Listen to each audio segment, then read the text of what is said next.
Motivation comes in a lot of different forms. Do you know what form motivation comes in for Draymond Green? Hatred. A deep hatred. And when he saw Rudy Gobert lined up on the other side of the floor, he decided he would turn into 2016 Stephen Curry.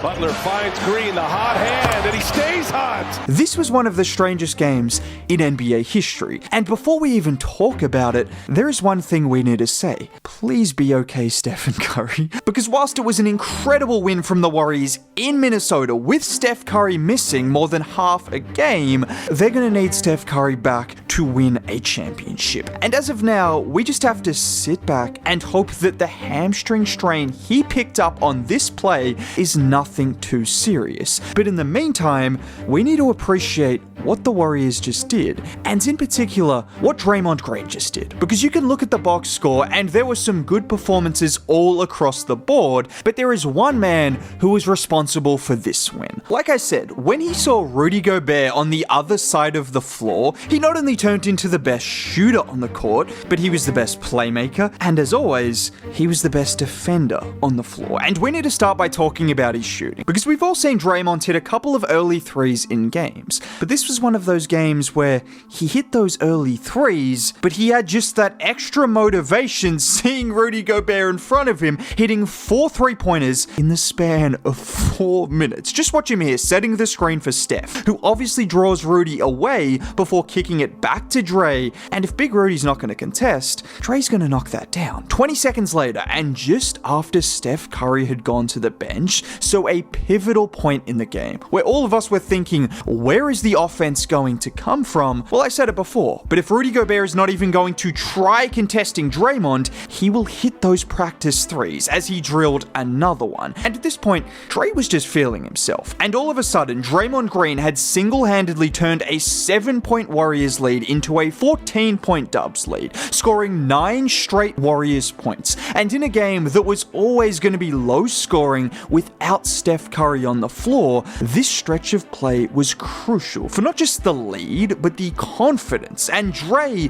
was making plays all night long. You saw the threes, but how about attacking Rudy in other ways? Like here off the first play of the game, when Rudy actually got a little closer to him, he took him off the dribble, hit him with his shoulder, and floated it in. Or the playmaking, which was great as always. Again, it's that aggressiveness and willingness to attack which created opportunities, like here where he got the handoff and at full speed, collapsing the defense and the dime to a cutting Kuminga. I mean, this is a level of aggression offensively that we haven't seen from Draymond in years. This is the best version of Draymond, full stop, we have seen in years. And with Jimmy Butler and Buddy Hield playing like Steph Curry himself, I'm not saying they win this series without Steph Curry, but they've got a better chance than I would have expected just a few weeks ago. And this now means over his last 2 matches, he's averaging 17, 7, and 5.5 assists, without mentioning the elite defense in Game 7 versus Houston, and now this game versus Minnesota, where he was contesting threes, he was helping put a lid on the rim, he was in the passing lanes. Look, he was doing what Draymond Green does defensively, which has never wavered, but when you get this aggression offensively to go along with the defense, when you get that combination, you get someone who can match it with anyone on the floor in a playoff environment. And we saw that with him being the best player on the floor in this game. And there is another guy who I want to mention, and I want you guys to take a guess at who I'm about to mention. Is it Jimmy Butler? Is it Buddy Hield? Is it Brandon Podziemski? No, he wears number 61, and the moment he did this... Boy, Dillon Brooks and Spencer mixing it up underneath it. Now Spencer and Şengün.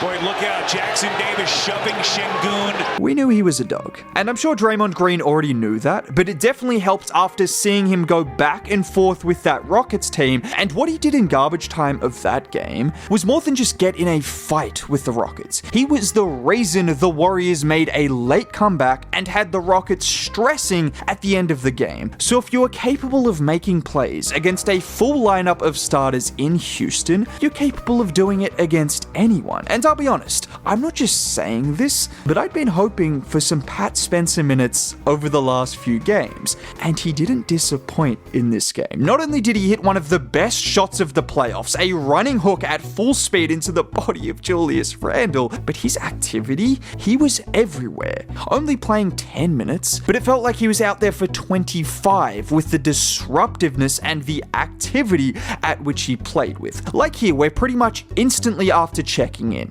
he hounds DiVincenzo off the rebound and just pokes it away from behind. Or this time in transition, the spin move, and did you see how quick that was? The only players on this Warriors team I've seen with hands like that are GP2, Draymond, and Jimmy. Well, and Steph, who also has some great hands. But if he's going to play like this defensively, if he's going to compete, we know he can handle the ball, we know he can play make because he has a point guard background, and we know he can get to the rim and is unafraid of any single opponent he comes up against. I think there is no reason Pat Spencer doesn't see the floor for at least 10 to 15 minutes a night going forward. And Draymond said what everyone was thinking after the game. Pat is a damn good basketball player, and he don't just jump off the page at you when you see him in a basketball jersey. I don't think the number 61 helps him, but he's one of the toughest guys on this team. We also have to talk about Buddy.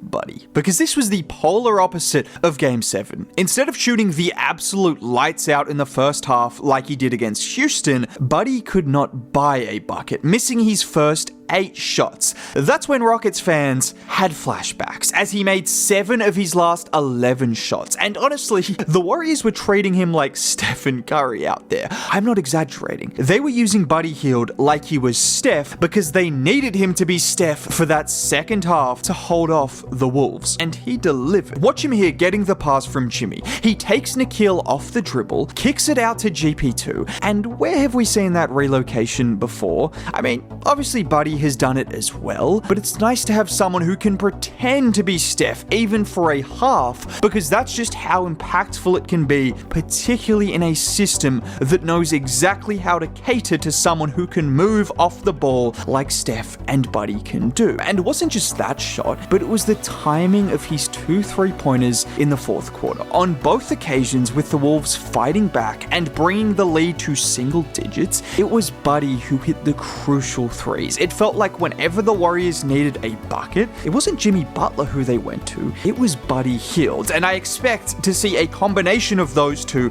not just on the court, but off the court. Because how can we mention Buddy and Jimmy without mentioning the Buddy and Jimmy show, which gave us a full installment after the game. You guys, Gary compared you to bickering brothers, and you're the little annoying brother and you're the older brother. And what Gary is? I don't know, maybe he's the middle brother. The clumsy one, always doing the dumbest stuff ever. You literally wore the wrong shorts. The audacity. This had nothing to do with the game, but I saw it and found it funny, and I assume you guys would find it the same. And don't worry, there is still a video coming on the Buddy and Jimmy show, because it just has to be made. But in the meantime, if you want to see more videos like this and that, consider subscribing, dropping a like on the video would be cool. Most importantly, have a great day.